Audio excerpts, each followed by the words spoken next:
नमस्कार दोस्तों, स्वागत है आपका डिफेंस नॉलेज शो में। तो दोस्तों, आज भारत ने कमाल कर दिया है और कमाल किया है संयुक्त राष्ट्र में, जिसे पूरी दुनिया की पंचायत भी कहा जाता है।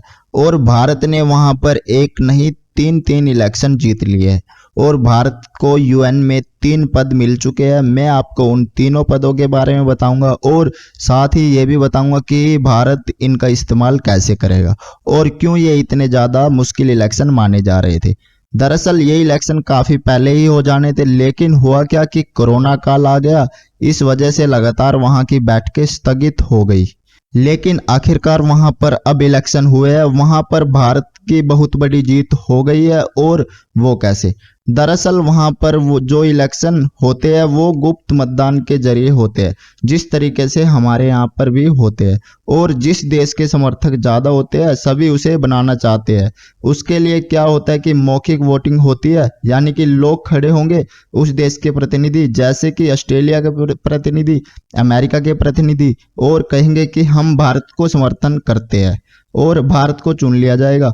पहला इलेक्शन भी कुछ ऐसे ही हुआ। दरअसल भारत बना आपराधिक निरोधक एवं आपराधिक आयोग का मेंबर 3 साल के लिए और इसमें भारत को सर्वसम्मति से चुन लिया गया।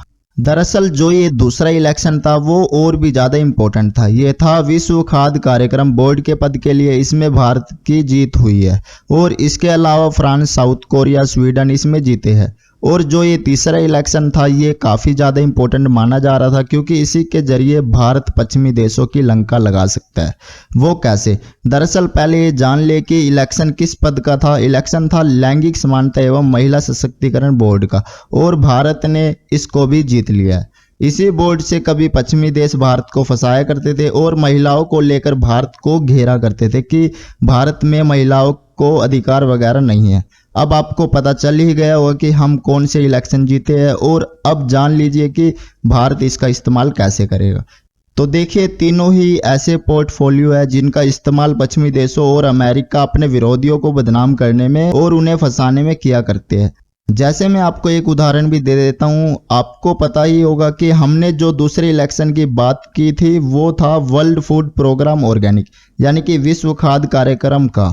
तो उसमें क्या है कि यदि अगर किसी देश की छवि खराब करनी है अमेरिका को, तो वो इसका सदस्य है, वो क्या कहेगा? वो कहेगा कि चीन में तो भुखमरी है बहुत ज़्यादा, या फिर भारत में भुखमरी है बहुत ज़्यादा। ऐसे में छवि खराब की जाएगी भारत की और कहेगा कि भारत तो अपनी सेना पर बहुत ज़्यादा खर्च कर रहा है, या फिर चीन खर्च कर रहा है और अपने लोगों को खाने को नहीं दे रहा। ऐसे में दुनिया में ज़्यादातर भारत की छवि क्या बनेगी कि भारत तो लड़ाकू देश है, भारत तो युद्ध करने के लिए तैयार रहता है। ऐसे इनका इस्तेमाल किया जाता है। दूसरा एक अपराध वाला इलेक्शन था, उसमें यह दिखाया जाएगा कि भारत में तो बहुत ज़्यादा अपराध है और भारत तो टूरिस्ट के लिए सेफ है ही नहीं, और भारत की जो ट्रैवल इंडस्ट्री है उसे गिराने की कोशिश की जाएगी। कुछ इस तरीके से इनका इस्तेमाल किया जाता है और अब भारत भी इनका इस्तेमाल कर सकेगा अपने विरोधियों के खिलाफ। और अब आप कमेंट करके बताएं कि भारत के वो विरोधी देश कौन से हो सकते हैं। तो मिलते हैं नेक्स्ट वीडियो में।